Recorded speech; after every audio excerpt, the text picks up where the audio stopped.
Bonjour et bienvenue à ce premier rendez-vous expert de 2017. Donc tout d'abord, très bonne année à tous.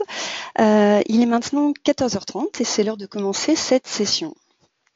Le sujet qui va nous occuper cet après-midi une petite heure concerne l'accessibilité et les nouvelles dispositions pour les logements. Et notre expert va expliciter plus particulièrement le décret 2015-1770 ainsi que son arrêté du 24 décembre 2015 modifié. Tout ceci afin que vous ayez une idée plus claire des actions à mettre en œuvre. Notre expert, alors je vais vous la présenter, même si vous la connaissez sans doute déjà, puisqu'il s'agit d'une habituée. Il s'agit de Carole Lebloas. Merci de revenir partager votre expérience avec nous.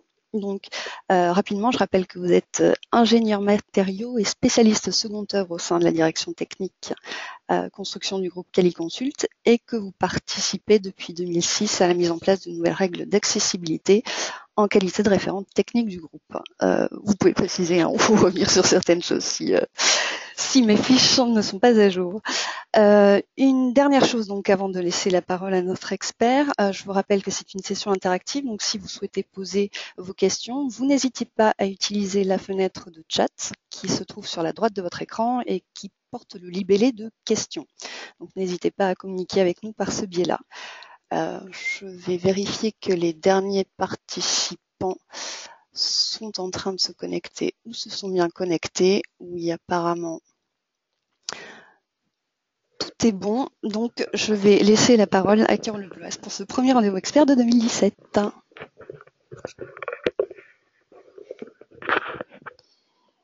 Bonjour à tous. Mes meilleurs vœux également pour ce premier rendez-vous de 2017. Donc, je vais vous présenter un peu les nouvelles dispositions sur l'accessibilité des logements suite au texte paru au journal officiel. Alors, il y a maintenant un an, vu que c'était en fin décembre 2015.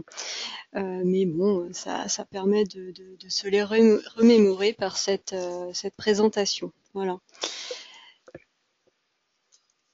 Donc, il y a eu deux nouveaux textes importants. Donc, le décret 2015-1770 qui a modifié le code de la construction et de l'habitation. Les modifications apportées par ce décret font l'objet de la première partie de l'exposé. Et l'arrêté du 24 décembre 2015 qui lui va donner les règles techniques et qui abroge en fait l'ancien arrêté, celui du 1er août 2006 pour l'accessibilité donc des logements. La date d'application de ce nouvel arrêté est donc prévue et donc c'est déjà le cas pour certains projets puisque c'était pour toutes les demandes de permis de construire déposées à compter du 1er avril 2006. Donc les dispositions de cet arrêté feront l'objet de la seconde partie de l'exposé et on va mettre en exergue uniquement évidemment les points qui sont nouveaux par rapport aux anciennes règles qu'on connaissait, c'est-à-dire celles de l'arrêté du 1er août 2006. Alors, en première partie, la modification du code de la construction et de l'habitation introduit une nouvelle définition pour le bâtiment d'habitation collectif et la maison individuelle.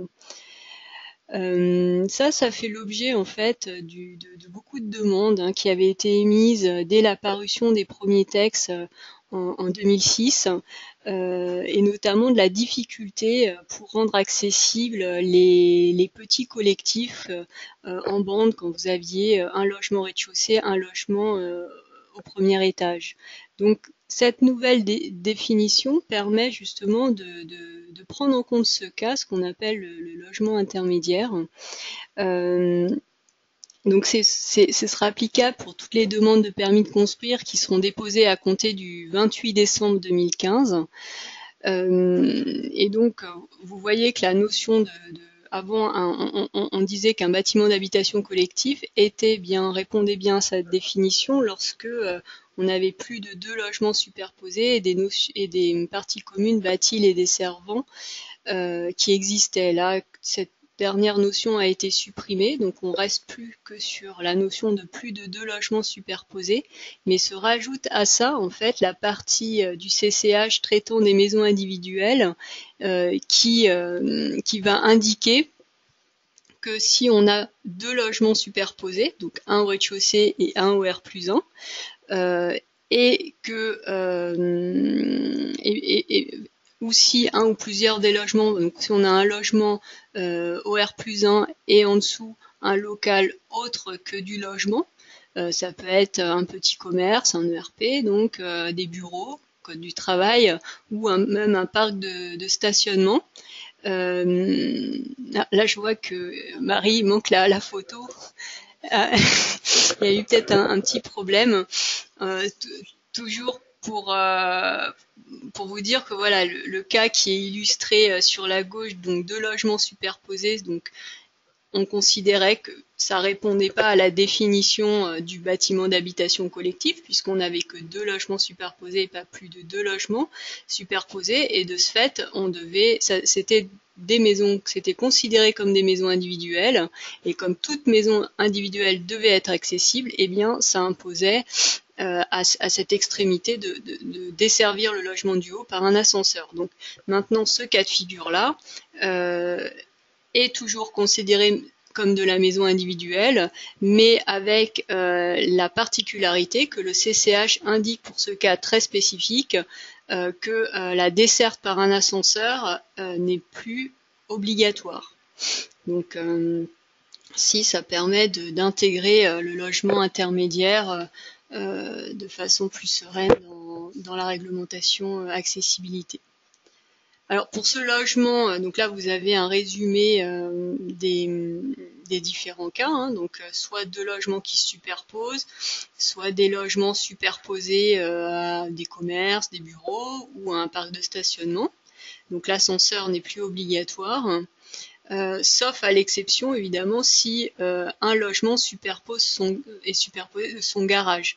À ce moment-là, ce cas-là ne répond pas à la nouvelle définition de la maison individuelle et qui permet de s'abstenir de mettre l'ascenseur. Donc les logements à ce moment-là, donc de l'étage, vu qu'ils sont plus desservis par ascenseur, eh bien, ils vont répondre uniquement aux règles des caractéristiques de base, c'est-à-dire l'article 11 de l'arrêté. Voilà.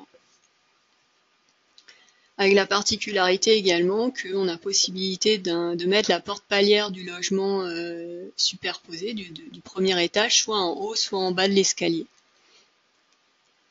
Alors, la seconde nouveauté, c'est la prise en compte des travaux modificatifs qui seraient demandés par l'acquéreur de logements, des logements construits et vendus à l'état futur d'achèvement, en VFA. Ça permet en fait ce nouveau dispositif de prendre en compte le besoin, les attentes des futurs acquéreurs qui veulent pas forcément un logement qui répond point par point à toutes les règles d'accessibilité parce qu'ils n'en ont peut-être pas le besoin au moment de leur achat. En revanche, on leur permet donc de modifier ces logements totalement accessibles qui répondent parfaitement au texte en apportant donc des aménagements qui leur sont propres, mais tout en ayant à l'esprit qu'une réversibilité soit possible pour pouvoir tenir compte un jour d'un besoin de la personne qui se trouverait en situation de handicap, un accident de la vie ou autre, et donc revenir à l'accessibilité même telle qu'elle a été conçue par l'architecte du logement. Donc ça, c'est applicable pour tout les contrats de travaux modificatifs qui seraient conclus à compter du 28 décembre 2015. Alors vous pouvez noter qu'on parle pour la date d'application des contrats et non des demandes de permis de construire, ce qui permet en fait d'étendre ce nouveau dispositif même à des projets dont la demande de permis de construire aurait été antérieure au 28 décembre 2015. Donc pour pouvoir englober plus d'opérations en fait dans cette possibilité. Donc c'est à la fois applicable à des logements en VFA, de BHC, de maisons individuelles. Évidemment, ça ne s'applique pas aux logements à occupation temporaire ou saisonnière. Et ce qui est un point important, c'est vraiment une demande de l'acquéreur. C'est-à-dire que le promoteur, lui, il aura toujours obligation de proposer à l'acquéreur un logement accessible. Les permis de construire doivent être déposés avec des logements accessibles. Ensuite, c'est l'acquéreur qui fait sa propre demande et c'est cette demande qui va être intégrée dans cette procédure. Donc ça s'applique que pour les logements vendus en l'état futur d'achèvement. Et bon, bien sûr, évidemment, ça va de soi, les parties communes ne sont pas concernées. Donc là, vous avez un exemple, un logement accessible. Donc vous avez l'entrée avec les espaces de manœuvre de porte, vous avez le tableau électrique, la cuisine, le passage de la cuisine. Vous pouvez noter que le débattement de porte de la cuisine empiète un petit peu dans le passage des 1,50 m dans la cuisine. On verra tout à l'heure dans le second volet de l'exposé que c'est une tolérance qui est maintenant permise, de même que le cercle dans la salle de bain qui empiète un peu sous le lavabo. Donc ça, c'est des tolérances qui sont maintenant autorisées. Le séjour avec le balcon, là on a un balcon, donc un balcon accessible, une réservation. Vous verrez que ça aussi c'est une nouveauté qui est imposée puisqu'on va demander maintenant de s'intéresser à l'accessibilité côté intérieur et plus uniquement côté extérieur. Donc au niveau de la chambre, il n'y a pas eu de grande modification. Enfin, vous voyez qu'on a une chambre accessible et vous voyez que dans la salle de bain, on prévoit l'emplacement de la future douche accessible qui maintenant va être définie explicitement par l'arrêté. On verra ça dans la seconde partie de l'exposé. Donc ça, c'est le logement conforme. Le futur acquéreur peut vouloir des aménagements, optimiser des espaces, et donc il a la possibilité de le faire. Ah, voilà. Donc, il a la possibilité de le faire à partir du moment où ces demandes permettent de garantir la visitabilité, c'est-à-dire qu'on part du principe qu'il peut recevoir une personne en fauteuil roulant, une personne avec un handicap. Enfin là, c'est plus le fauteuil roulant qui est visé vu qu'on parle de dimensionnement des espaces. Donc cette personne doit pouvoir rentrer dans l'appartement, d'où la largeur de porte qui va rester non changée. Puis bon, ce serait compliqué de modifier la largeur de porte aussi, surtout de la porte d'entrée, et puisse aller dans le séjour, y circuler et ressortir. Voilà. Donc là, bon, c'est vrai que c'est assez grand les espaces. Vous avez une entrée qui est quand même assez importante. Bon, c'est une simulation que l'on a faite, donc c'est peut-être pas au mieux. L'architecte aurait sûrement fait mieux, mais toujours est-il, ce qu'il faut vérifier, donc c'est que le passage, et notamment le passage depuis l'entrée dans le séjour, là on est à un angle à 90 degrés, donc soit possible pour la personne avec son fauteuil roulant. Donc c'est la règle L1 plus L2 supérieur à 2 mètres que vous devez connaître, qui doivent être vérifiés. Donc ça, c'est le critère. Donc à la livraison, vous avez ce critère de visibilité qui est à vérifier. Et puis, il y a certains éléments du logement qui ne sont pas modifiables. Donc c'est tout ce qui est en rouge ici. Et c'est notamment tout ce qui est gaines. Les gaines, on ne peut pas toucher les gaines. Donc si, vous voyez par exemple, là on a changé la salle de bain par rapport à l'autre plan, eh bien on a mis des attentes. Donc il va falloir, dès la conception, prévoir ces attentes pour le futur, enfin si on veut revenir au logement accessible. Donc voilà, il y a tous ces préparatifs qui seront nécessaires. Pareil, le tableau électrique ne doit pas être modifié. Évidemment, tout ce qui est gros œuvre n'est pas modifié. Les cloisons à l'intérieur, ça, elles peuvent être décalées, remises. On peut faire des placards, de l'aménagement. Les entrées d'air non plus ne peuvent pas être modifiées. Là, on l'a en gros plan. Voilà, donc là, le tableau résume tout ce que je vous ai dit oralement. On va passer parce que ça, je pense que vous pourrez le lire plus tard si vous avez besoin de plus d'explications. Donc cette slide-là explique en détail les travaux, les points, les éléments qui ne peuvent pas être touchés par les travaux dans le cadre des TMA. Donc c'est ce que je vous ai dit un peu oralement. Vous retrouvez les éléments de structure, les interventions sur les chutes d'eau, les alimentations en fluide, les réseaux aéroliques, etc. Les canalisations d'alimentation en eau, d'évacuation en eau, le gaz, les entrées d'air et le tableau électrique du logement. Ce qu'on a vu. Alors ça, cette démarche, cette possibilité, elle a un cadre aussi contractuel en fait à prévoir. Donc le promoteur, en fait, il va devoir préparer, en l'annexion au contrat de travaux modificatifs, un plan du logement réalisé avec les TMA qui sont demandés par l'acquéreur. Associé à ce plan une description de la nature des interventions qui vont être nécessaires pour permettre la réversibilité du logement, et enfin le plan du logement accessible. Donc finalement ces trois documents, ils font le contrat modificatif. Si l'acte de vente du logement a déjà été signé, il n'y a pas d'obligation, enfin en tout cas réglementaire, de repasser chez le notaire pour annexer ce contrat à l'acte de vente authentique. En revanche, si ça n'a pas été fait, à ce moment-là, ce contrat sera annexé à l'acte de vente authentique. Alors, une autre modification également, c'est la définition des pièces d'unité de vie lorsque les logements ont un niveau.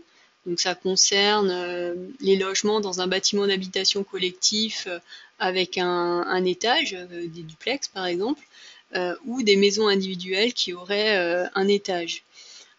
En fait, antérieurement, l'arrêté du 1er août 2006 séparait, en fait, donnait une réglementation qui pouvait différer selon que vos logements étaient considérés comme des BHC ou des maisons individuelles.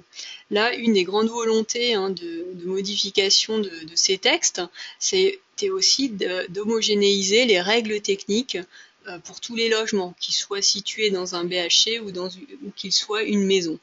Donc c'est ce qui est fait là avec cette modification. Qui est applicable à toutes les demandes de permis de construire déposées à compter du 28 décembre 2015. Alors, la petite différence pour les maisons, c'est que ça va être applicable à compter du 1er avril 2016. Bon, ça avait une importance peut-être à la sortie des textes, mais enfin, c'est sûr que maintenant, cette petite notion, cette petite nuance dans la date d'application a beaucoup moins d'impact, je pense. Donc, les logements réalisés sur un niveau, les dispositions sont inchangées. Donc, on nous demande toujours les mêmes pièces d'unité de vie au niveau accessible. Évidemment, ça va changer. La modification porte sur les logements réalisés sur plusieurs niveaux. On a des nouvelles dispositions et 2 cas sont possibles. Donc, le tableau que vous pouvez voir résume ces cas. Alors, il y a la même chose dans la colonne BHC et MI. Si je les ai je les ai réécrites, c'est parce que auparavant c'était différent. Donc, ça permet de montrer un peu maintenant l'homogénéité et les règles techniques communes, quels que soient les logements, qu'ils soient en collectif ou en individuel. Alors, le cas standard, voilà, il y a un cas standard et ils ont rajouté un autre cas. Si on a des contraintes liées aux règles d'urbanisme ou aux caractéristiques de l'unité foncière. Donc, dans le premier cas, qui est le cas général, on va demander au niveau d'accès au logement une cuisine, un séjour, une chambre ou une partie du séjour aménageable en chambre, un cabinet d'aisance et une salle d'eau. Dans l'ancien texte, l'arrêté du 1er août 2006, c'était les mêmes demandes pour un logement dans un BHC. En revanche, une maison individuelle, les exigences étaient moindres, puisqu'au niveau d'accès, on vous demandait un cabinet d'aisance et un lavabo. On ne vous demandait pas la salle d'eau au niveau d'accès. Donc là, vous pouvez noter un renforcement des exigences réglementaires pour le cas de la maison individuelle avec étage. Alors, le cas avec contrainte qui a été rajouté, c'est notamment lorsque on construit dans un milieu, par exemple en centre-ville, où on a une parcelle qui est scalée, avec des dimensions contraintes, et où on ne pourrait pas avoir toutes ces pièces au niveau d'accès. Ça peut être ce cas-là. De ce fait, il vous demande au niveau d'accès une cuisine, un séjour, une chambre ou une partie du séjour aménageable en chambre et un cabinet d'aisance avec un lavabo. On ne vous demande pas une salle d'eau. En fait, on vous demande les pièces, les aménagements qu'on demandait auparavant à la maison individuelle.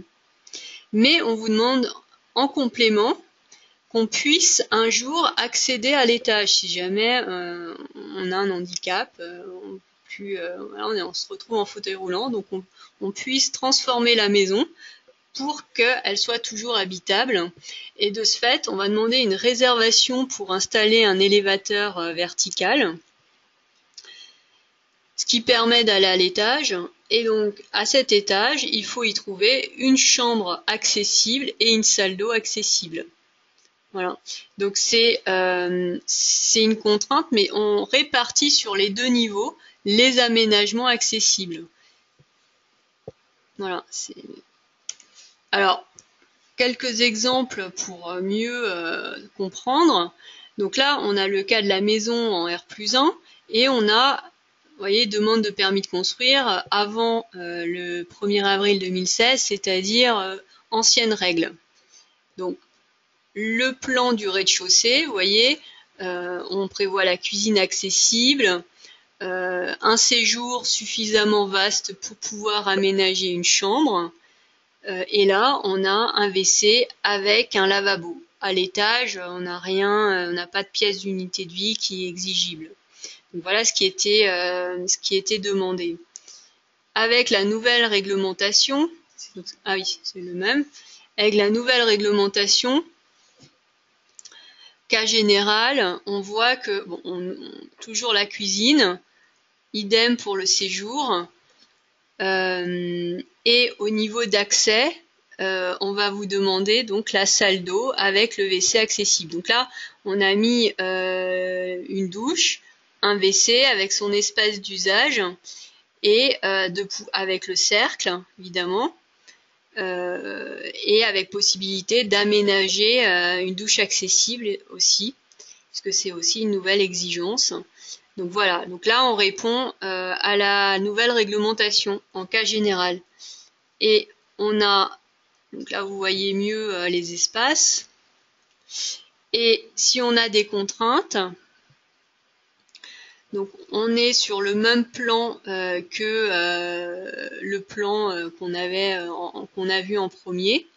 Mais ici vous voyez un espace pour pouvoir une trémie en fait possible pour pouvoir installer le futur élévateur si jamais il y a besoin.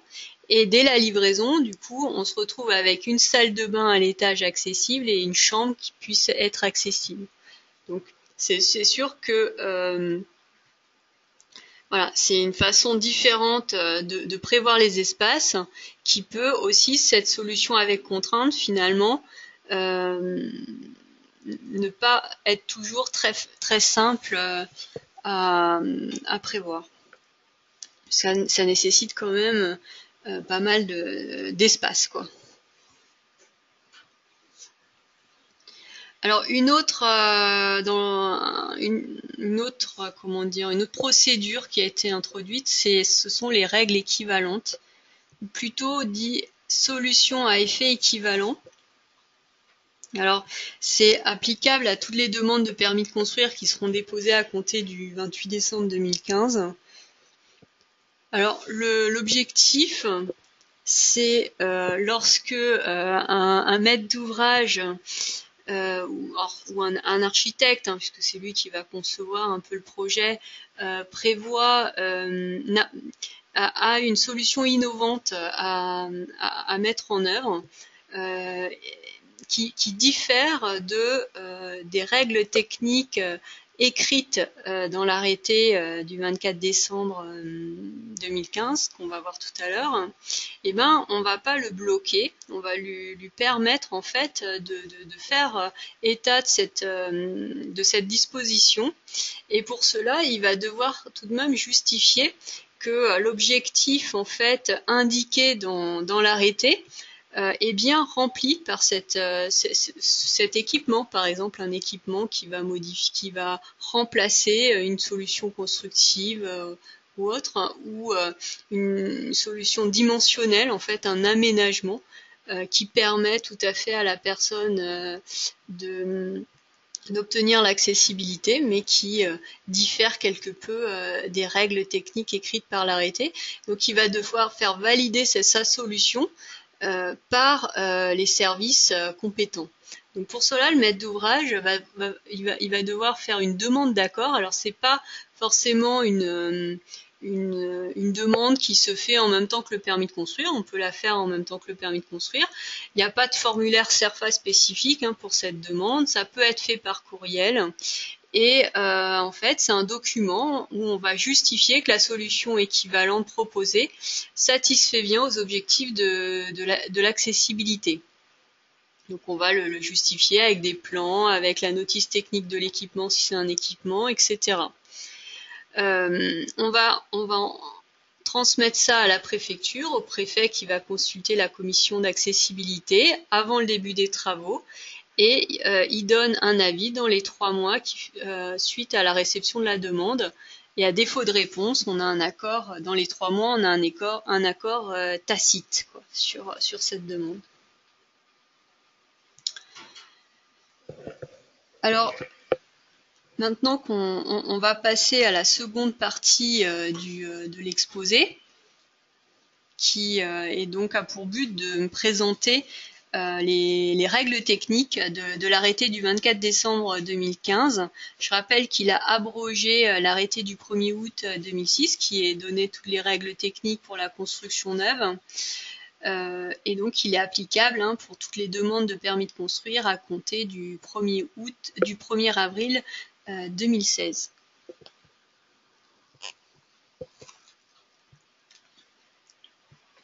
Alors,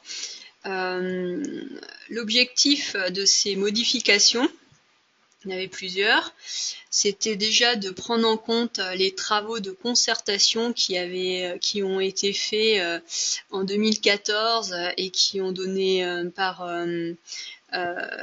Madame Campion, la sénatrice, donc qui a donné lieu donc à des rapports et aussi aux mesures de simplification de la réglementation. Donc il y a eu plusieurs sujets qui avaient été discutés pendant ces réunions. On en a vu quelques-uns là tout à l'heure, la prise en compte des logements intermédiaires. Et puis il y en a d'autres que l'on va voir là en parcourant ces nouvelles règles techniques. Donc ça a permis ce nouvel arrêté de mettre en application ces travaux qui avaient été faits donc en 2014. Ça permet également d'homogénéiser les règles applicables au logement, puisque ça je vous l'ai évoqué aussi tout à l'heure. Auparavant, l'arrêté du 1er août 2006 était en 2 parties. La première partie concernait les logements dans le collectif et la seconde, les logements dans l'individuel. Et parfois, on n'avait pas tout à fait des règles identiques entre les 2 cas de figure. Donc à présent, les règles sont communes. Ensuite, ça permet aussi d'avoir pris en compte aussi une des grandes. Alors il y a certes quelques règles qui sont venues se rajouter. On n'est pas que dans un arrêté de simplification, mais c'est surtout pour venir prendre en compte davantage l'handicap sensoriel, avec aussi le retour d'expérience des règles applicables de l'arrêté du 1er août 2006, donc une dizaine d'années qui ont permis en fait de faire ce retour d'expérience et dire bah voilà, cette solution non fonctionne pas, il vaut mieux faire celle-là. Et donc ça a permis de recaler aussi toutes les règles qui concernent l'handicap, les handicaps sensoriels. On va en voir quelques-unes dans la suite de l'exposé. Donc juste pour information, pour les logements à occupation temporaire ou saisonnière, les logements ont leur propre arrêté, l'arrêté du 14 mars 2014. En revanche, cet arrêté, il renvoyait à l'arrêté du 1er août 2006 pour tout ce qui était partie commune, enfin tout ce qui concernait, sauf à part les logements. Donc maintenant, il y a eu un renvoi. Bon, c'est une modification d'écriture finalement. Il n'y a pas de modification de fond, c'est sur la forme puisque il renvoie évidemment maintenant à l'arrêté du 24 décembre 2014. Et pareil pour les existants, pour les logements dans un bâtiment d'habitation existant qui vont faire l'objet de travaux, les règles n'ont pas du tout changé, c'est-à-dire que les articles R111-18-8 et R111-18-9 du CCH n'ont pas changé. Vous savez, c'est les règles que l'on applique en fonction du coût des travaux par rapport à la valeur du bâtiment avec ce fameux seuil de 80%. Donc tout ce processus-là d'application des règles n'a pas été modifié, le CCH n'a pas été modifié sur ce point. Ce qui a été modifié, c'est comme pour les logements à occupation temporaire ou saisonnière, le renvoi qui est maintenant fait à l'arrêté du 24/12/2015 et plus à l'arrêté du 1er août 2006. Et l'arrêté du 26 février 2007 qui donne les atténuations en cas de contraintes structurelles. Par exemple, on peut avoir une largeur de porte de 0,80 alors qu'en neuf, on est à 0,90. Bon, ces atténuations sont toujours données par l'arrêté du 26 février 2007. Alors, le texte, il débute par un article un peu général qui concerne tous les espaces libres que l'on peut demander un peu partout dans le bâtiment, ainsi que dans les logements, c'est-à-dire les espaces de manœuvre demi-tour, les espaces de manœuvre de porte, les espaces d'usage. Et il nous dit, voilà, si le niveau où on doit prévoir cet espace n'est pas desservi par un ascenseur, eh bien, cet espace n'est plus obligatoire. Voilà. Donc ça, c'est... alors, concrètement, bon, le tableau est parfois assez compliqué à lire, je me suis rendu compte, c'est peut-être que moi qui arrive à bien le comprendre. Donc pour résumer, là où ça va être, où il y a véritablement un impact, c'est pour les portes palières des logements, puisque avec cette nouvelle disposition, quand vous avez des logements à un niveau non desservi par un ascenseur, eh bien l'espace de manœuvre de porte devant la porte palière du logement n'est plus obligatoire. Auparavant, c'était une exigence. Alors, quels sont les niveaux non desservis par un ascenseur? C'est toujours ça n'a pas changé. Donc, pour vous le rappeler, c'est pour les bâtiments où l'ascenseur n'est pas obligatoire, donc R+3 ou moins de R+3, et où une réservation n'est pas obligatoire, c'est-à-dire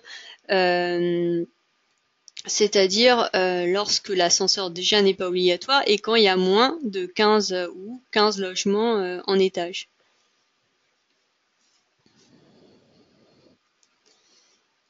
Alors, au niveau des cheminements extérieurs,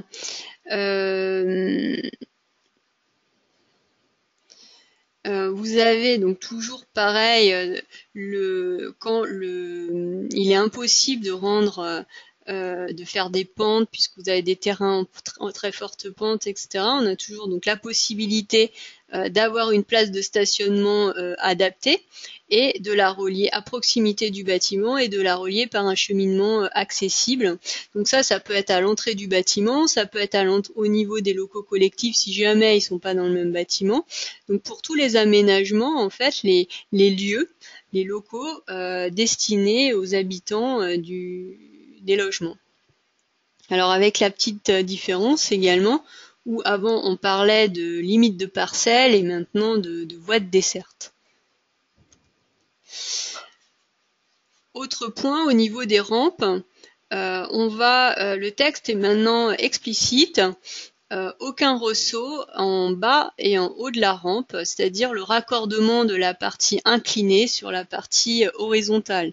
Donc un ressaut à ce niveau-là, comme est présenté sur la photo, n'est absolument est rédhibitoire maintenant avec la nouvelle réglementation. Le repérage de tout élément au-dessus d'un cheminement. Donc là, vous voyez, c'est par exemple pour les handicaps sensoriels. Là, typiquement, c'est je pense, un retour d'expérience.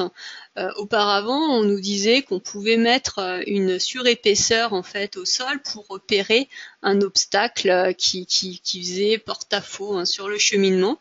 Et en fait, c'était pas suffisant pour véritablement détecter du danger. La personne n'arrivait pas avec sa canne de véritablement détecter le danger.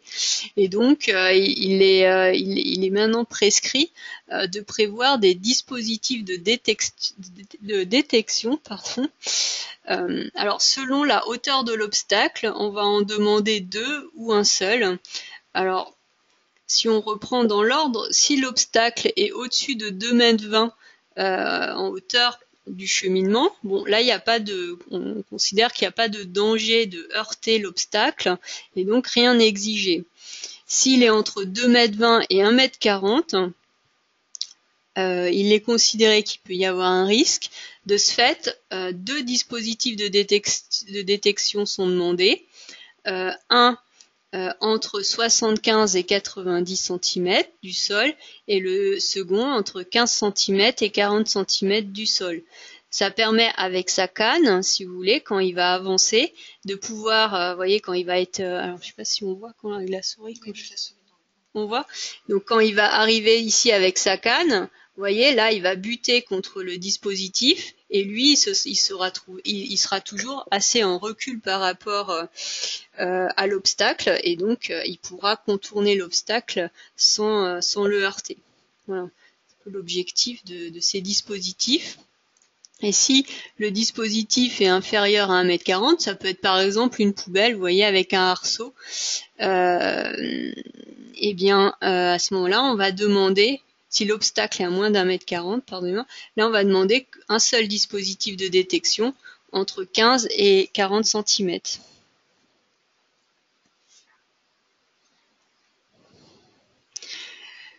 Ils ont rajouté également l'ABAC dimensionnel du mobilier.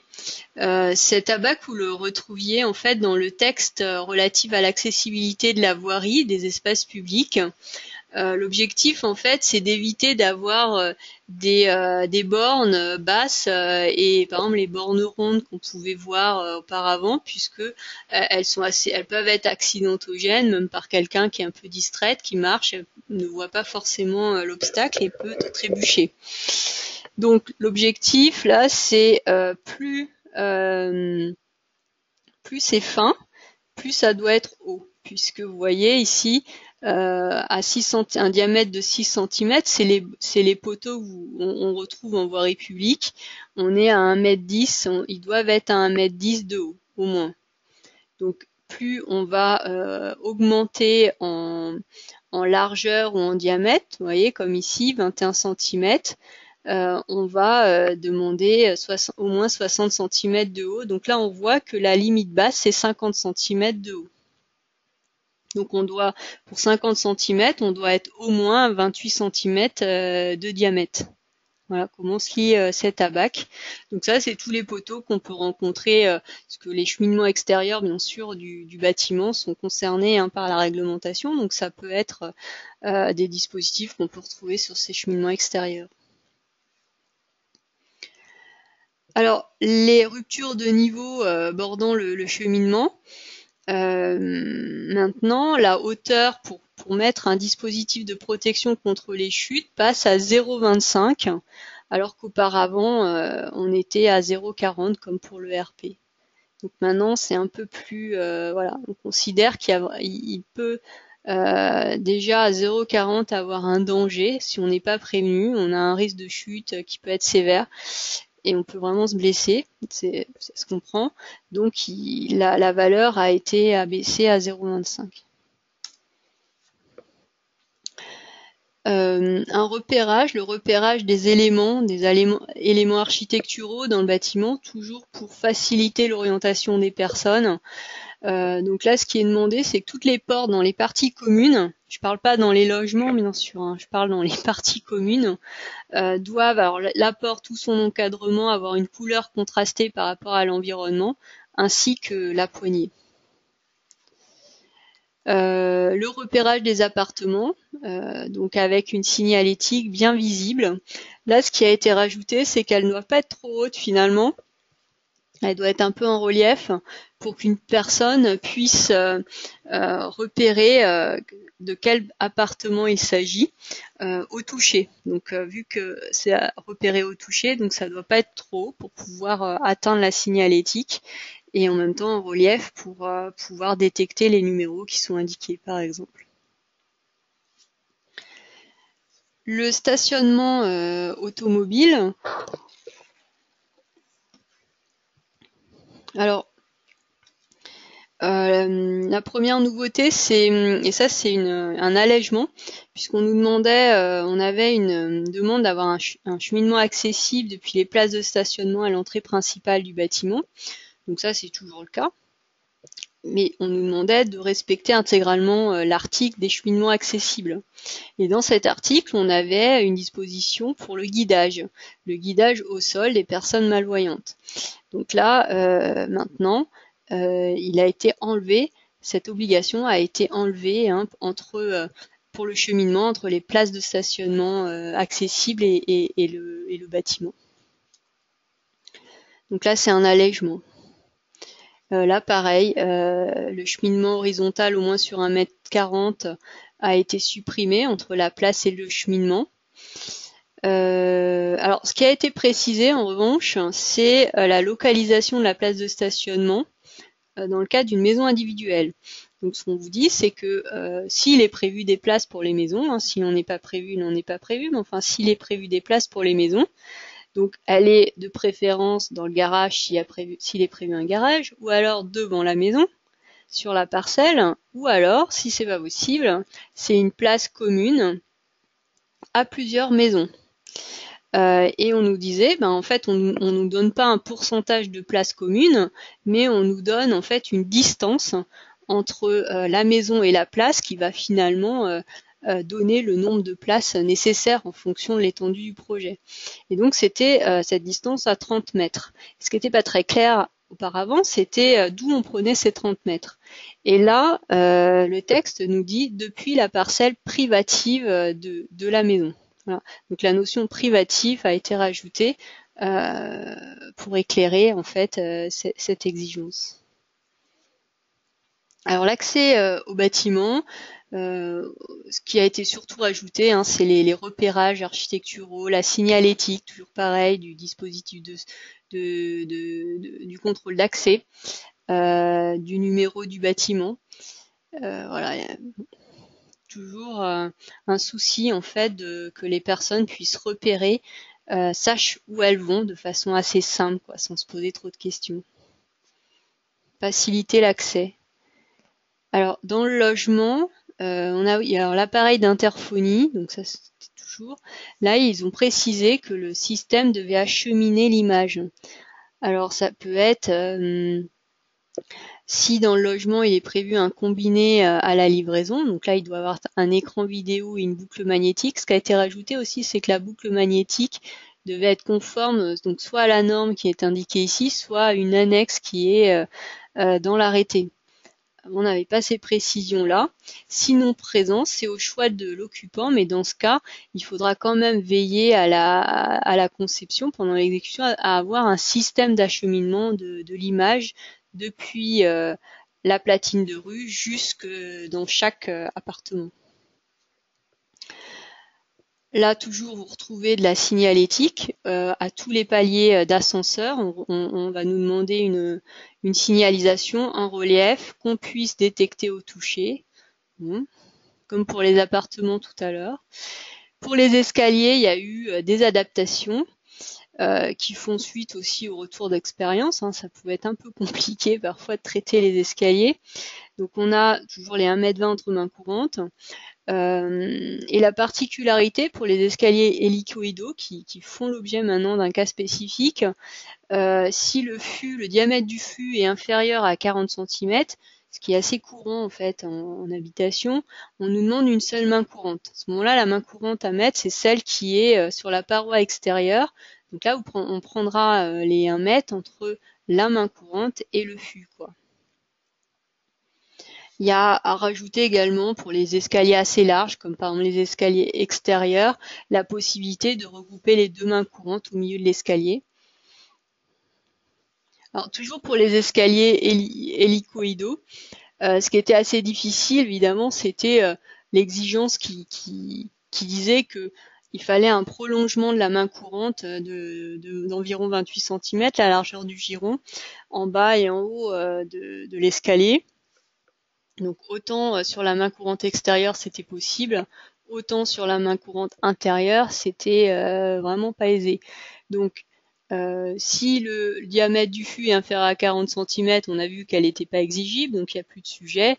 En revanche, si on est au-dessus des 40 cm, là on va nous demander à ce qu'une personne donc avec une déficience visuelle, si elle tient cette main courante-là, sache qu'elle arrive sur un palier.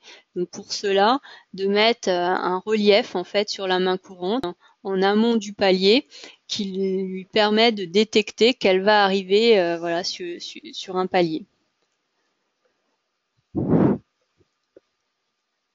Alors, autre point,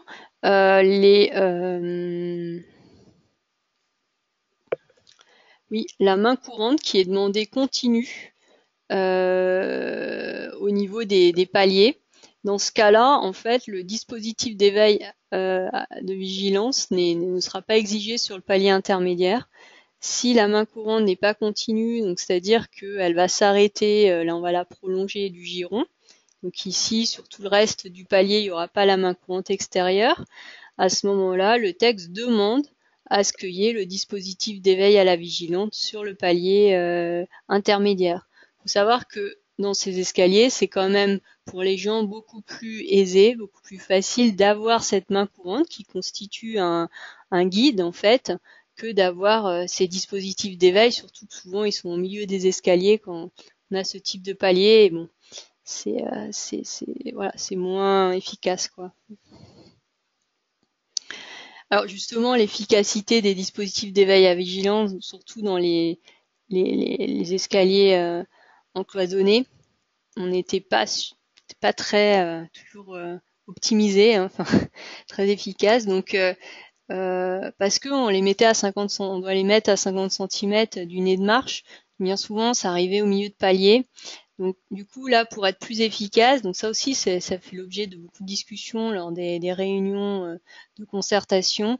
C'est admis qu'on soit à 28 cm au lieu des 50. Au niveau du nez de marche, un contraste visuel sur 3 cm en horizontal, c'est marqué ainsi maintenant dans le texte, puisque c'est quand même un point important, ce contraste visuel, puisque pour la personne un peu malvoyante, ça lui permet de détecter la géométrie des marches et de savoir où mettre le pied. Donc si on a un très léger contraste et qui peut être un peu décalé par rapport au nez de marche, c'est vrai que ce sera pas aussi efficient que ces 3 cm vraiment en horizontal sur le nez de marche. Alors pour les ascenseurs, quand on a une obligation d'ascenseur, auparavant, on nous laissait libre choix, le maître d'ouvrage de choisir son ascenseur parmi les 3 types proposés par la norme NFEN 8070. Les 3 permettent l'accessibilité du fauteuil roulant, mais après avec plus ou moins de confort, hein, évidemment, vu que la cabine est plus ou moins grande. Maintenant, le texte va imposer le type 2 ou le type 3 et permettre le type 1 si des contraintes sont présentes au niveau de la superficie de la parcelle. qui seront évidemment à justifier. Alors, dans le cas quand même majoritaire, c'est vraiment l'ascenseur de type 2 hein, qui est le cas le plus courant sur tous les projets. Alors, une petite particularité, on va peut-être pas voilà, sur les logements de fonction. Donc, quand des logements sont insérés dans des établissements recevant du public, voilà, un petit point sur les contrôles d'accès. Enfin, ça, je vais passer parce que c'est pas le trop. C'est un cas un peu particulier. Alors, comme on a vu, les élévateurs pour personnes à mobilité réduite verticaux sont introduits. On a vu dans les logements pour pouvoir en mettre un avec la future réservation dans des logements spécifiques, hein, dans des cas très spécifiques, vu que c'était le cas avec les contraintes. Et d'une façon générale, dans le bâtiment même, on va pouvoir mettre un appareil élévateur vertical. Alors, il faut savoir que l'arrêté du 1er août 2006 permettait hein, de la mise en place de cet élévateur, mais assujettissait cette disposition à une demande de dérogation. Et en 2009, comme tout le monde le sait, le Conseil d'État a indiqué qu'il était interdit, enfin non admis, interdit en fait de demander des dérogations dans la construction neuve, puisque ça ne correspondait pas à ce que prévoyait la loi. Du coup, cet équipement a été abandonné hein, pour les constructions neuves, puisqu'on ne pouvait plus le mettre en place. On ne rentrait plus dans le cadre réglementaire. Là, il est réintroduit sans demande de dérogation, mais avec des cas très spécifiques à respecter. Donc, c'est pour l'accès au bâtiment. Donc, lorsque le bâtiment est situé dans une zone de plan de prévention de risque d'inondation ou quand la topographie du terrain ne permet pas l'aménagement d'un cheminement accessible ou ne garantit pas l'accessibilité de l'entrée du bâtiment. Donc, j'accède au bâtiment et aussi à l'intérieur d'un bâtiment à usage d'habitation. En revanche, le texte ne prévoit pas donc qu'il puisse remplacer un ascenseur obligatoire. Mais ça permet de répondre au cas, par exemple, si on a un hall d'entrée avec quelques marches pour accéder au reste du bâtiment et que cette dénivellation fait moins de 1,20 m par exemple, donc ce ne sera pas considéré comme un niveau. Ces deux rez-de-chaussée, ce sera considéré comme un seul niveau, mais pour autant, il faut quand même y accéder. De mettre une rampe, ça peut devenir très compliqué, évidemment. Donc là, on aura la possibilité d'installer un appareil élévateur vertical pour accéder au reste du bâtiment. Ça, ce sera une possibilité, par exemple. Donc, le texte définit 3 types d'élévateurs, nacelle sans gaine, nacelle, gaine et portillon, gaine fermée et porte. Évidemment, la hauteur de course est fonction de ce type d'installation. Bon, là, on va passer peut-être un peu vite parce que je vois que l'heure tourne.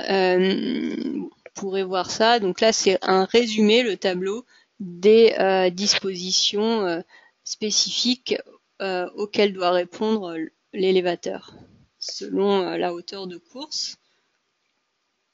Un exemple. Donc là, maintenant, les portes et sas des parties communes. Donc, il n'y a pas eu véritablement de grandes modifications. Ce qu'on peut noter, c'est qu'on parle à présent, dans tous les cas, de largeur de passage utile et non de largeur de porte. Ce qui est important puisque finalement, cette largeur de passage utile, c'est ce qui est demandé pour que le fauteuil roulant, en l'occurrence, ou une personne avec des cannes puisse passer. Les parois vitrées, les portes vitrées doivent être repérées. Donc ça, c'était déjà le cas avant. Ce qui a été rajouté, c'est que ça doit être visible de part et d'autre de la paroi. Parce qu'on s'était rendu compte finalement que parfois il était mis des autocollants donc sur une partie. Donc c'était bien contrasté, par exemple des autocollants rouges. Mais quand on allait de l'autre côté de la paroi, et ben en fait, les autocollants n'étaient pas remis. On voyait que la face adhésive, donc qui n'était peut-être pas forcément très contrastée avec le reste. Donc voilà, donc il y a eu cette précision de part et d'autre. Les commandes à effleurement sont pas admises, évidemment, parce que la personne va pas pouvoir sentir, repérer, savoir une personne savoir comment ça fonctionne. Par exemple, une personne avec des difficultés cognitives, c'est pas intuitif, quoi. Au niveau de l'éclairage, c'est à l'extérieur que ça a été modifié, puisque maintenant c'est 20 lux partout. Voilà, bon, il y a eu beaucoup de changements dans la réglementation. On était avant, au tout début, 20 lux, et puis après il y a eu des zones qui sont allées à 50 lux, comme les parkings. Bon, maintenant partout c'est 20 lux. On arrive donc dans le logement. Alors c'est un tableau qui récapitule un peu donc ça, j'ai les exigences au niveau de la porte d'accès. J'ai commencé à vous les poser en premier lieu de la seconde partie tout à l'heure sur l'espace de manœuvre de porte. Donc on va distinguer le côté intérieur et le côté extérieur du logement. Donc côté intérieur du logement, lorsque votre logement doit être adapté, vous devez évidemment un espace de manœuvre de porte, respecter les critères des 40 cm d'éloignement de l'extrémité de la poignée, idem pour la serrure avec les 30 cm. Si votre logement n'est pas adapté, ces exigences côté intérieur ne sont plus exigibles. En effet, auparavant, ces exigences étaient notées par l'article 11, c'est-à-dire les caractéristiques de base des logements. Donc du coup, c'est applicable à tous les logements. Et là, ça a été modifié. L'article 11 ne traite plus de ces points-là. C'est l'article 13 sur les caractéristiques des pièces d'unité de vie, c'est-à-dire les logements adaptés. D'où le nom ici. Avant, vous aviez 3 oui. Donc là, on peut considérer que c'est une simplification. Côté extérieur, logement adapté, on a des oui partout, c'est logique. Logement non adapté, on a un non pour l'espace de manœuvre de porte, c'est le cas qu'on a vu tout à l'heure. Et en revanche, on a oui pour les 40 cm pour la poignée et pour la serrure. Bon, là, on interroge ceux qui ont écrit les textes. Voilà, la raison invoquée, c'est la qualité d'usage pour tous. Un autre point au niveau de l'exigence des poignées de fenêtre, on a beaucoup discuté à l'époque sur l'accessibilité de la poignée de fenêtre, notamment au niveau au-dessus d'un évier, surtout aussi d'un évier dans une cuisine. Alors là maintenant c'est clair, ce n'est plus exigible dans les locaux avec un système de ventilation respectant la réglementation, ce qui fait que on va plus exiger une quelconque hauteur pour les poignées de fenêtre dans ces cas-là. Alors là, donc les règles de base vous demandent une commande d'éclairage à l'entrée de chaque pièce, de l'appartement. Ça, c'est pour tous les logements. Auparavant, on vous disait en plus qu'il fallait une prise électrique à côté de cette commande d'éclairage à l'entrée des pièces de vie. Mais ça, c'était demandé uniquement pour les logements accessibles, adaptés. Là, le texte va l'imposer pour tous les logements à l'article 11 et va écrire uniquement pour les pièces de vie de l'article 13. Donc, même si le logement ne répond pas à l'article 13, ne relève pas de l'article 13, il y aura quand même une prise électrique qui va être imposée à côté de la commande d'éclairage pour les pièces de vie. En fait, on renvoie à l'article 13 uniquement pour dire dans quelle pièce il va falloir mettre cette prise électrique. Autrement, les autres prises électriques doivent être à une hauteur inférieure à 1,30 m. Alors évidemment, ne sont pas concernées les pièces des équipements fixes, par exemple les prises électriques des équipements fixes, par exemple pour la haute de la cuisine, voilà, on peut la mettre à la hauteur qu'il faut, quoi. Donc le gabarit du lit, ils ont rajouté le gabarit de 0,90 à 1,90 m. pour les logements qui sont conçus pour n'accueillir qu'une personne. C'est vrai que ce cas-là n'était pas traité auparavant. Alors, c'est surtout des logements foyers, par exemple. C'est un studio, par exemple, on peut pas préjuger que ce sera pour une seule personne. Je vous l'évoquais tout à l'heure quand on regardait les plans des TMA. Les logements soumis à l'article 13, vous savez qu'ils ont un certain nombre d'espaces libres à prévoir dans toutes les pièces. Et il a été rajouté pour l'espace de manœuvre demi-tour des tolérances possibles qui est d'au plus 25 cm par le débattement de la porte ou alors d'au plus 15 cm sous l'évier. Alors attention, ça ne se cumule pas, ces tolérances dans la salle d'eau. C'est soit on déborde sous l'évier, soit la porte empiète dans l'espace. C'est l'un ou l'autre. Donc là, le tableau vous donne un résumé. Donc la salle d'eau, c'est ce qu'on vient de voir, donc c'est ou l'un ou l'autre. Pour la cuisine, les 1,50 m, là, le texte est rédigé différemment, donc on peut dire que c'est les deux. Et pour la chambre, l'espace de... Bon, là, c'est sans objet, donc on peut avoir, évidemment, à moins qu'on ait un évier dans la chambre. Le débattement de la porte, oui.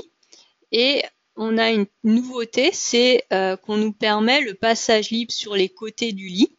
Avant, on admettait que la porte débatte sur le raccordement, en fait, la rencontre entre les deux passages qui sont perpendiculaires l'un par rapport à l'autre.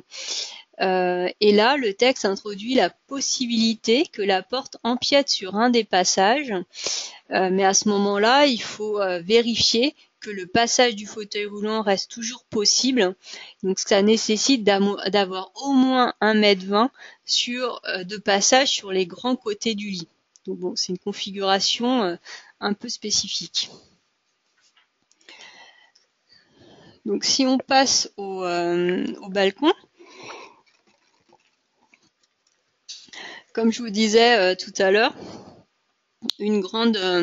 la modification qui a été vraiment introduite, c'est de s'intéresser à la hauteur de niveau côté intérieur entre le logement et le balcon. Auparavant, on nous imposait donc le franchissement du ressaut côté extérieur de moins de 2 cm.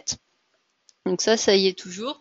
Mais là a été rajouté le franchissement du ressaut côté intérieur. Donc le cas de base, c'est qu'on nous demande 2 voire 4 cm avec un chanfrein à 33%. Et si on ne peut pas respecter ces valeurs, à ce moment-là, on va admettre jusqu'à 15 cm pour un balcon, jusqu'à 20 cm pour une terrasse. Pour une terrasse avec chape flottante dans le logement, c'est-à-dire qu'à l'intérieur du loge. C'est dans le cas où dans le logement, ils ont prévu de faire une chape sur une isolation acoustique ou thermique et 25 cm pour les terrasses dans tous les autres cas, c'est-à-dire qu'on n'a pas de chape flottante. Et là, le maître d'ouvrage doit indiquer dans une notice spécifique du PC les raisons pour lesquelles cet écart ne peut être évité. C'est pas la notice d'accessibilité, c'est un autre document qui est demandé, qui est à joindre au permis de construire, où on doit expliquer pourquoi on n'a pas pu respecter la règle de base, c'est-à-dire les 2 ou 4 cm. Pour au moins un des balcons, on va devoir prévoir un espace libre au droit de cet accès. Et cet espace libre, en fait, c'est pour pouvoir un jour mettre si la personne en a besoin, soit une rampe amovible, soit un élévateur vertical. C'est à son choix. Le promoteur, lui, il n'a pas à mettre ses équipements quand il livre le logement, mais il doit prévoir un espace suffisant pour que la personne puisse installer ces équipements-là. Donc ça va dépendre de la hauteur du dénivelé. Donc on est de 2 à, enfin 2 il y aura rien besoin, mais de 6 à 25 cm. On vous dit que la largeur de cet espace c'est au moins 0,80. Et après les pentes c'est 10% sur 2 mètres, 12% sur 50 cm. Et dans les terrasses autres cas c'est au plus 12% sur toute la longueur de la rampe. Et donc à partir de ces valeurs-là, on peut en déduire la longueur de la rampe. Et donc en déduire finalement la longueur de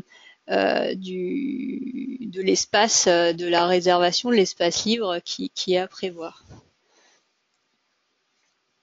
À la fourniture d'une rampe ou d'une marche amovible, donc je vous disais c'était pas obligatoire à la livraison, sauf si le logement est destiné à être occupé par une personne handicapée, mais ce sera toujours à la demande de cette personne. Et à ce moment-là, le promoteur, lui, il doit fournir à l'acquéreur, en fonction de son besoin, soit une rampe, soit une marche amovible permettant l'accès au balcon. Donc c'est vraiment en fonction de la demande de la personne. On dit fournir à l'acquéreur parce que l'acquéreur peut ne pas en avoir besoin, mais par exemple décider de louer son logement à une personne handicapée, donc du coup ce serait quand même demandé, quoi. C'est quand même une obligation pour l'acquéreur, mais c'est pour la première fois, c'est-à-dire que c'est pas pendant toute l'exploitation du logement où le promoteur va toujours être lié à cette exigence. Et enfin, l'adaptabilité de la salle d'eau. Donc l'objectif, c'est toujours si un handicap, si une personne a un handicap, qu'elle puisse aménager sa salle de bain afin d'y installer une douche accessible.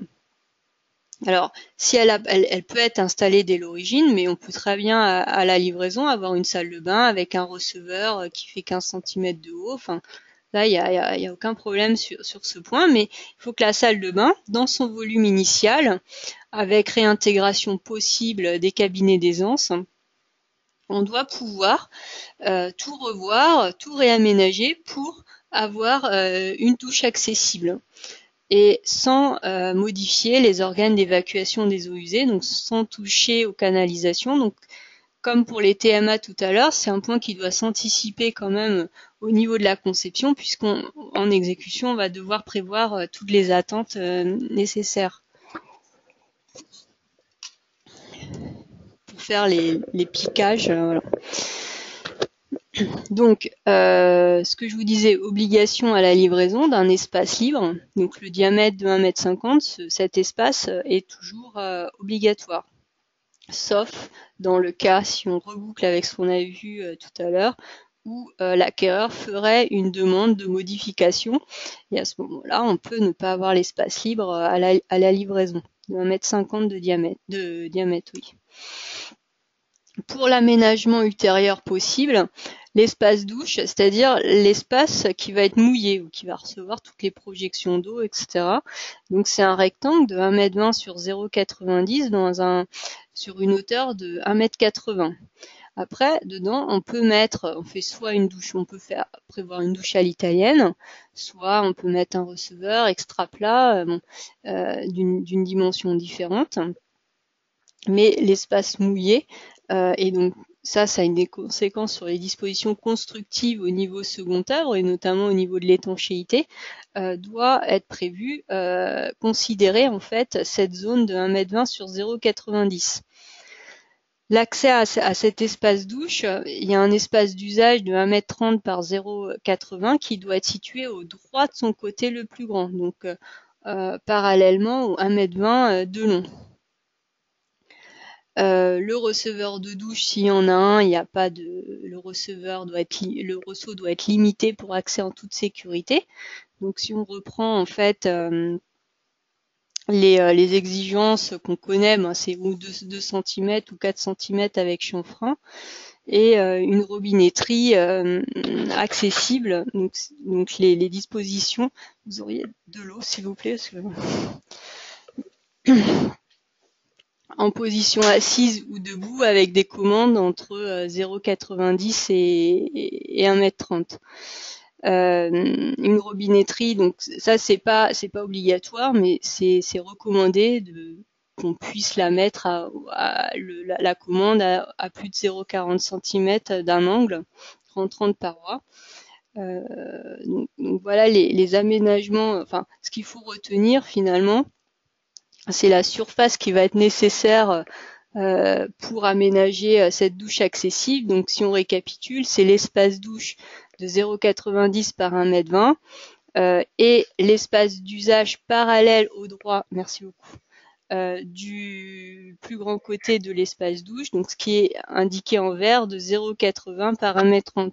Se rajoute à ça en fait le cercle de 1,50 m de diamètre, sachant que si on a un espace douche conçu en douche à l'italienne, évidemment ce cercle peut largement empiéter sur ces espaces, quoi. Voilà, je crois que j'ai fini. Ah oui, excusez-moi.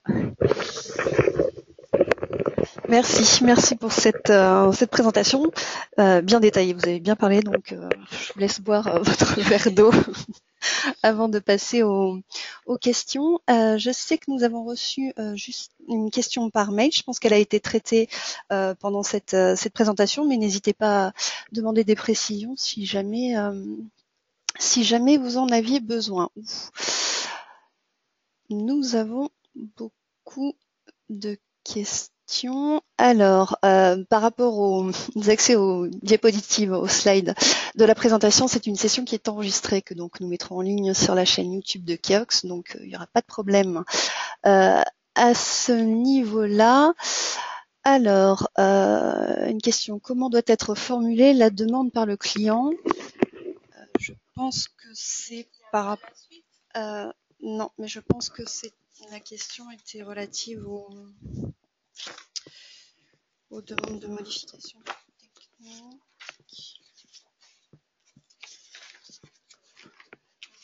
C'était au début de la présentation. La demande de TMA, c'était? Oui, je pense que c'était ça. Les solutions à effet équivalent. C'était TMA, peut-être avec 42, c'était les TMH, c'est ça? Alors le client, donc je pense c'est l'acquéreur, j'imagine.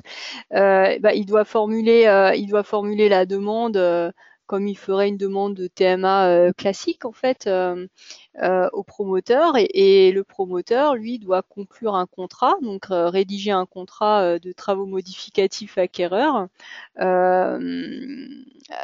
avec la particularité qu'il faudra adjoindre à ce contrat le plan du logement accessible que vous, promoteur, vous avez proposé à votre client, au futur acquéreur, le plan avec toutes les modifications demandées par l'acquéreur et plus un descriptif des travaux qui seraient nécessaires pour atteindre la réversibilité, respecter ce critère de réversibilité. Et c'est ces éléments-là qui vont faire le contrat et répondre à l'obligation demandée par le nouveau décret. Et ensuite, vous aviez parlé, alors c'était L et L2, mais il me semble que c'était... Pouvez-vous préciser comment se mesurent L et L2? Alors ça c'est une règle, c'est vrai que je l'ai pas reprécisé, mais c'est une règle en fait empirique un peu qui permet, si elle est vérifiée, de dire que la personne en fauteuil roulant pourra faire un tournant à 90 degrés.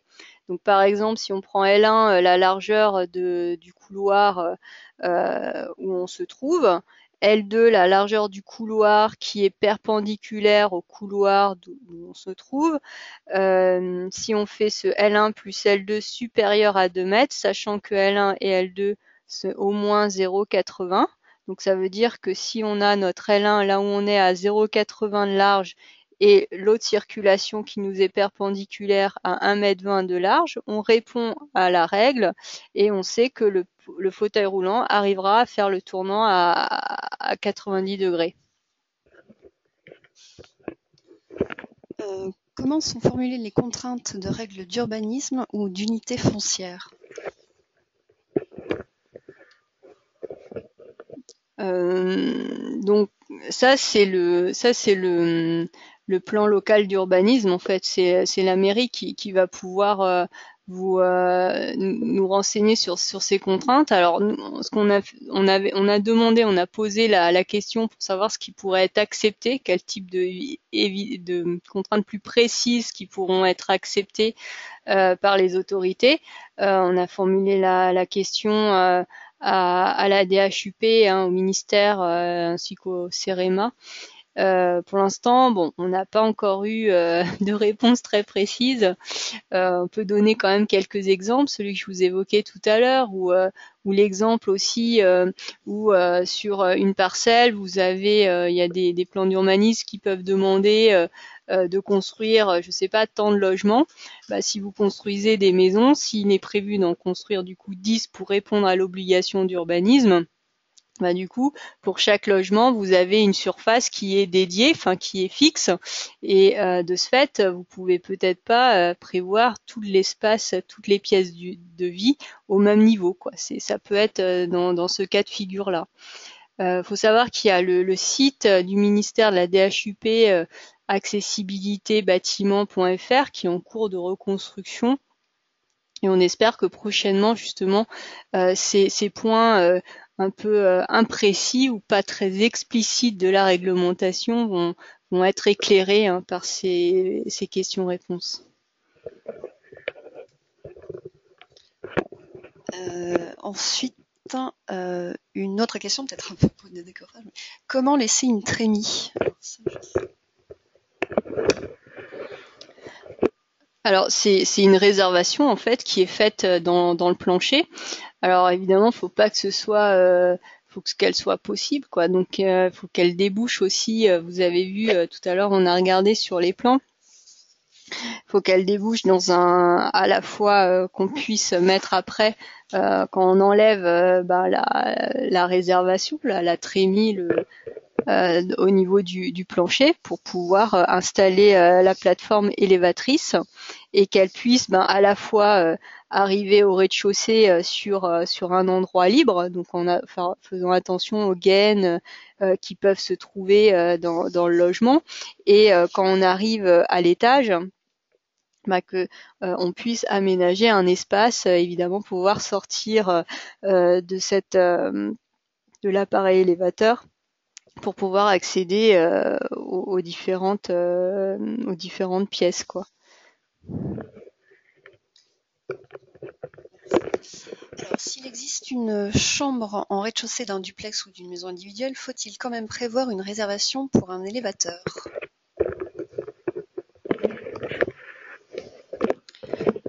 Alors,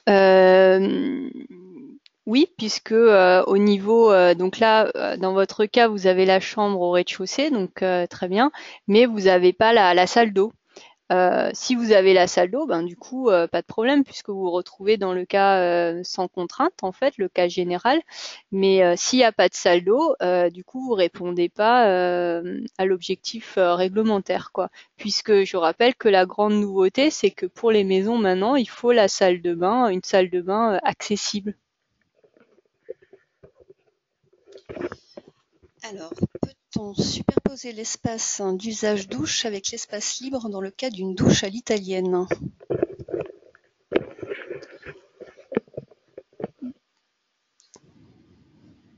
Alors, l'espace d'usage douche qu'on a vu tout à l'heure, les 1,20 m par 90, voilà, 1,20 m par 90. Alors, avec l'espace libre, alors j'imagine que vous parlez de l'espace de manœuvre demi-tour d'un diamètre de 1,50 m. Oui, bien sûr, vous pouvez l'espace de manœuvre demi-tour peut empiéter sur la douche à l'italienne, puisque le propre de la douche à l'italienne, c'est de ne pas avoir de ressaut, donc d'être une surface horizontale, évidemment au dévers près, enfin qui a la pente près vers le dispositif la naissance pour l'évacuation des eaux, qui est tout à fait admise, hein.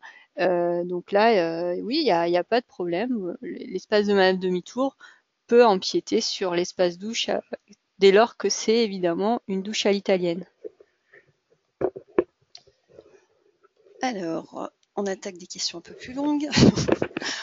Pour les cheminements extérieurs, y a-t-il une obligation de différencier les cheminements piétons des cheminements véhicules? Je ne parle pas des croisements, mais bien de 2 cheminements confondus.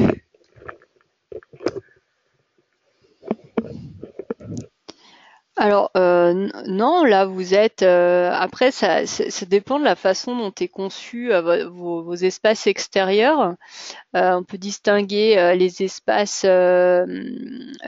partagés en fait entre les véhicules et les piétons. Donc vous pouvez de ce fait où tout le monde a les mêmes cheminements, donc on est dans des zones aussi à basse circulation, enfin à vitesse de circulation, les zones 20, et on n'a pas forcément des cheminements séparés physiquement.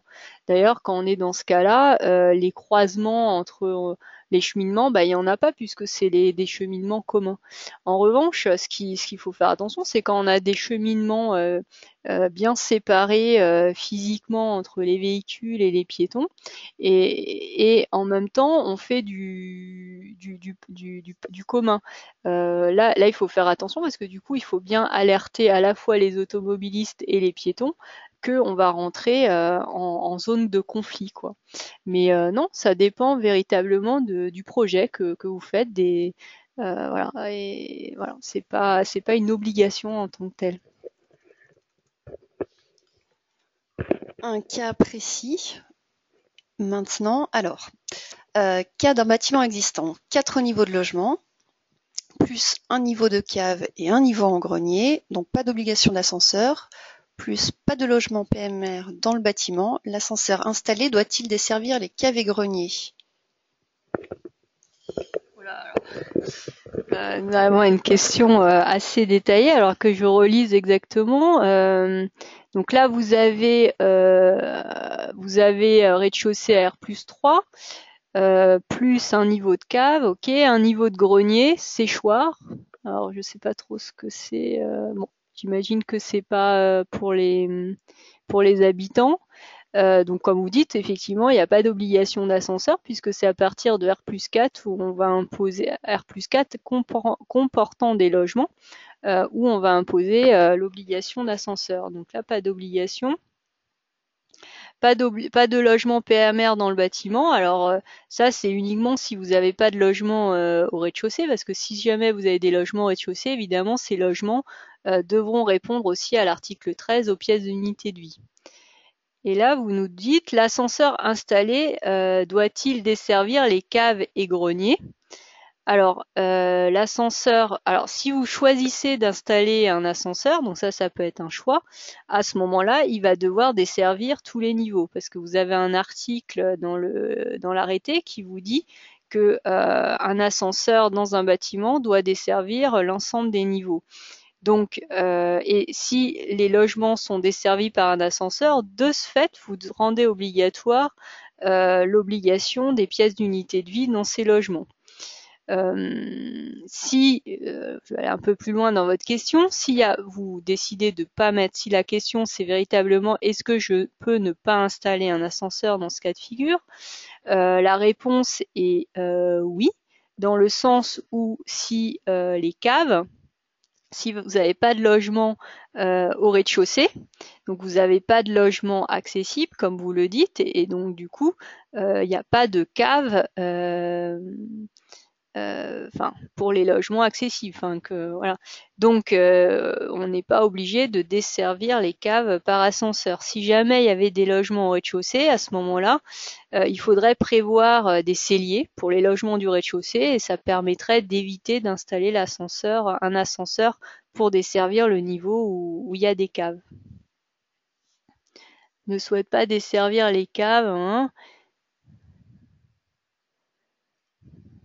Oui, bon, après ça va. Je pense que j'ai répondu en gros à la question. Oula, oui, c'est très long. Alors, on revient sur une question un peu plus concise. Comment gérer la fermeture de la douche sur le 90 par 10 ou sur le 90 par 130? Alors, J'imagine que là, vous parlez de la douche accessible, donc au niveau des travaux d'adaptation. Donc si vous fermez une douche 90 par 90, ça veut dire qu'en fait, elle va pas être accessible parce que votre espace douche, on vous demande qu'il fasse 90 par 1,20 m. Donc là, on va pas pouvoir faire comme ça. Si vous mettez après aussi la fermeture de l'espace, ça va dépendre aussi de la façon dont c'est intimement lié en fait aux dispositions constructives qui sont prises au niveau de l'étanchéité de la salle de bain et comment est traitée l'étanchéité de la salle de bain. Si vous mettez par exemple des receveurs extra plats, moi je conseille vivement qu'ils fassent la dimension de l'espace douche, donc qui est demandé, hein, des 90 par 1,20 m, puisque si vous mettez, alors vous pourriez mettre un bac de 90 par 90, mais en revanche toute la zone qui sera mouillée, hein, après les 90 pour aller jusqu'au 1,20 m, eh bien, comment faire ce raccord avec un système d'étanchéité? Il y a eu la sinistralité, notamment avec des sols plastiques où ça se décollait, ça s'infiltrait dans les logements du dessous. Ça, c'est un point, à mon sens, assez sensible, hein, de traiter l'étanchéité, surtout quand on a des receveurs extra plats, parce que les 2 cm en fait ne sont pas suffisants pour récupérer et puis pour contenir l'eau quand on prend sa douche, et donc du coup il y a systématiquement des projections, voire de l'eau sur les parties attenantes. Donc voilà, donc ça c'est un point sensible. Après, donc si on met déjà, c'est mieux de mettre un receveur sur l'ensemble de la zone de douche, et à ce moment-là de mettre une paroi étanche sur le grand côté pour pouvoir avoir un espace quand même assez clos. Autre solution qui est, à mon sens aussi plus pérenne, c'est de prévoir des douches à l'italienne ou tout du moins de d'étancher l'ensemble de la salle d'eau.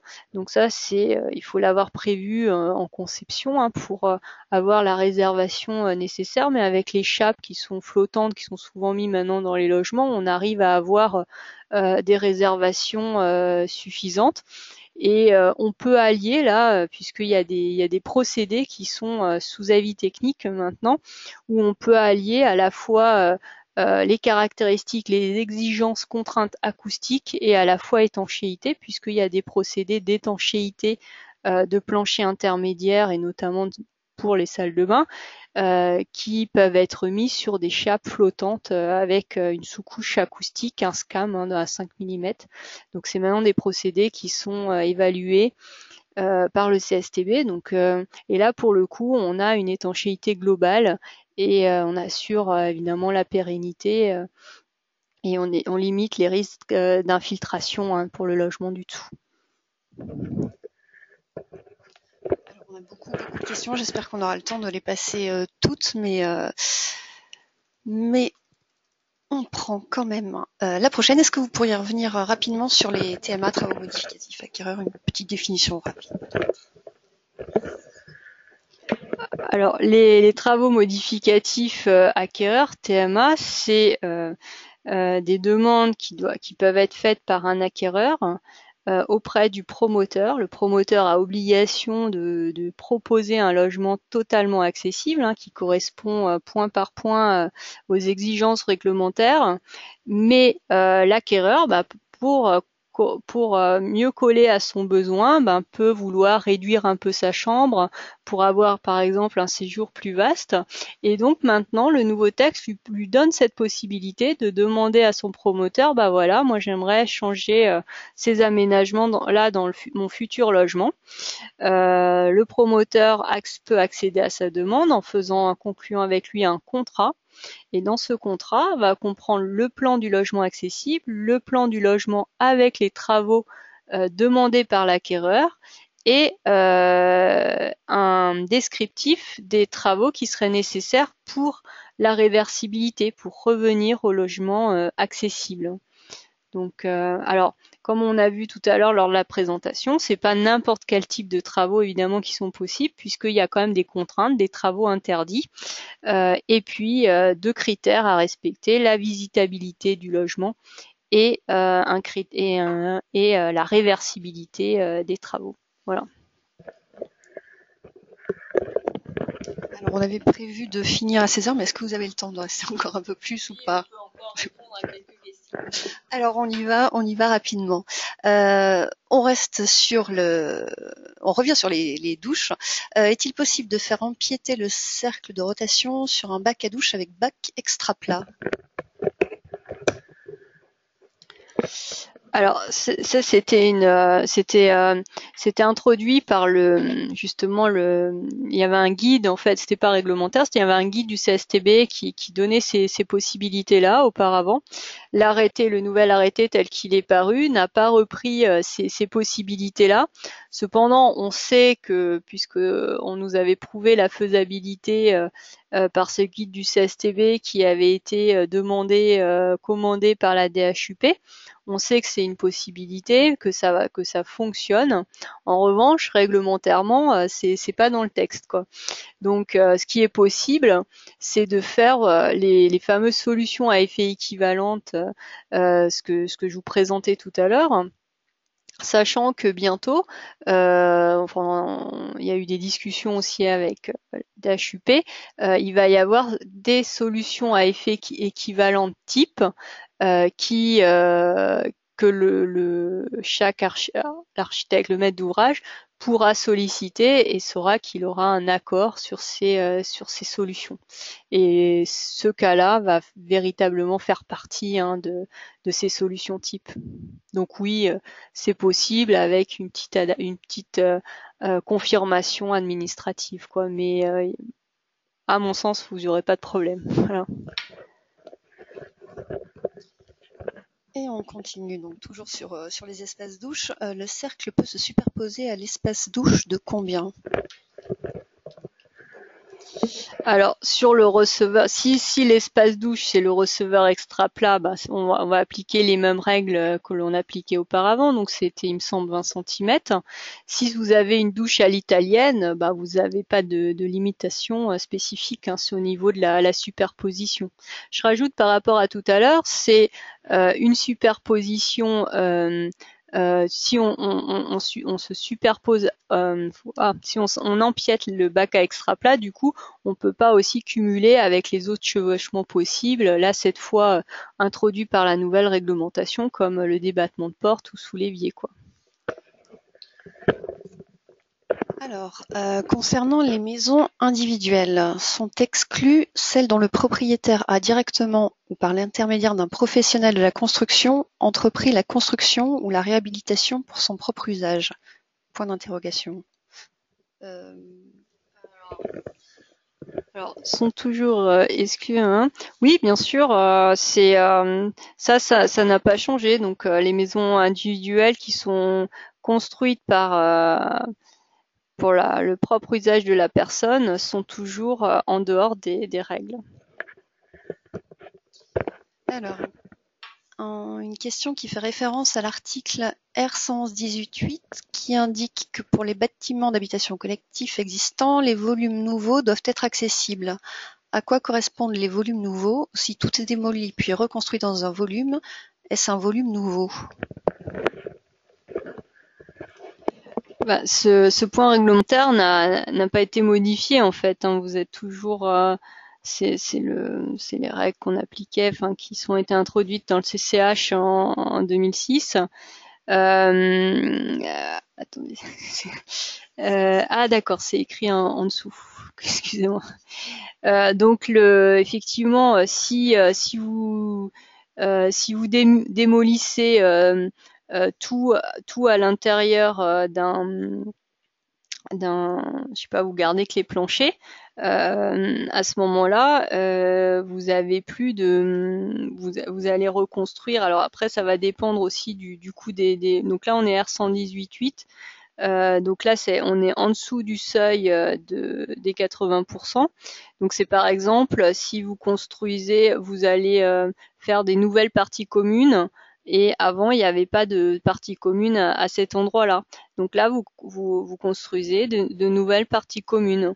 Où vous mettez, par exemple, tout à l'heure on parlait d'un grenier, c'était des greniers avant, et vous allez faire des nouveaux logements, des logements dans ces greniers-là. Donc là, vous allez créer un nouveau volume de logements. Donc là, on appliquera les règles voilà, c'est dans ce sens-là. Et on va prendre deux dernières questions, parce qu'ensuite il va falloir que nous rendions la ligne, enfin ou plutôt la fibre. Alors, combien d'accès devront être adaptés pour les balcons ou terrasses dans le cas de plusieurs accès? Alors, cette règle, elle a pas été modifiée. On vous demande que tous les balcons depuis les pièces de vie soient accessibles. Alors par exemple, si vous avez un balcon filant commun avec la chambre et le salon, vous devez un accès à ce balcon, soit depuis la chambre, soit depuis le salon. Si vous avez un balcon pour le salon, où il n'y a que le salon qui peut déboucher sur ce balcon, et un autre balcon depuis la cuisine, à ce moment-là, on vous demandera un accès au balcon depuis le séjour. Le balcon depuis la cuisine, lui, sera pas demandé, quoi. Voilà. Mais par exemple, vous avez dans le séjour, vous avez 3 accès pour aller au balcon, on vous demandera un seul accès.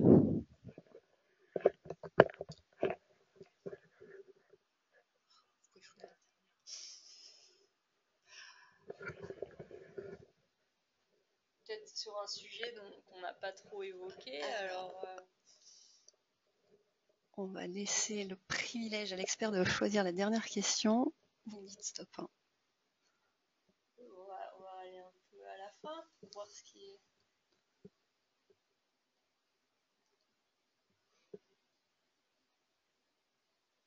Alors, non.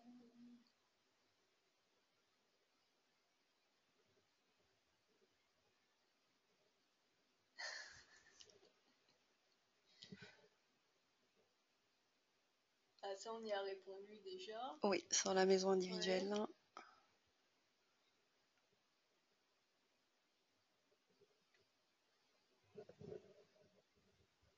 Bon, on peut essayer alors, vous lisez la question? Je vais la lire quand même. Alors, dans le cas d'une contrainte de terrain en pente et d'une place de PMR placée à un niveau différent par rapport au niveau de l'entrée de l'immeuble, y a-t-il obligation de rampe accessible ou d'un monte-personne? Eh bien, en fait, oui, parce que là, l'obligation sur si vous avez un terrain en pente où il est difficile de faire les rampes accessibles au niveau du terrain pour depuis la voie de desserte arriver jusqu'à l'entrée du bâtiment, vous avez en fait une possibilité donc de prévoir une place PMR. Bon, et cette place PMR doit être accordée à l'entrée du bâtiment par un cheminement accessible. Là, vous avez votre place PMR d'après ce que vous nous écrivez, mais notre cheminement n'est pas accessible parce que voilà, donc à ce moment-là, il faudra prévoir soit un cheminement accessible donc par une rampe comme vous le suggérez, s'il y a trop de dénivellation encore parce qu'on n'a pas pu aménager la place PMR, la place de stationnement PMR au plus proche de l'entrée. À ce moment-là, on va devoir prévoir un monte-personne, comme vous dites, un élévateur vertical. C'est justement un des cas de figure, si on se souvient, où on peut installer un élévateur vertical quand on a des problèmes, enfin des contraintes topographiques du terrain. Voilà. Merci, c'est par cette dernière réponse que l'on termine ce rendez-vous expert du mois de janvier. Merci à tous pour votre participation. Je vous donne d'ores et déjà rendez-vous pour le prochain rendez-vous expert du mois de février, qui se déroulera le 14 pour être plus précis, et qui concernera le bois dans la construction. Comment protéger le bois. J'espère vous y retrouver. D'ici là, bonne journée. Merci.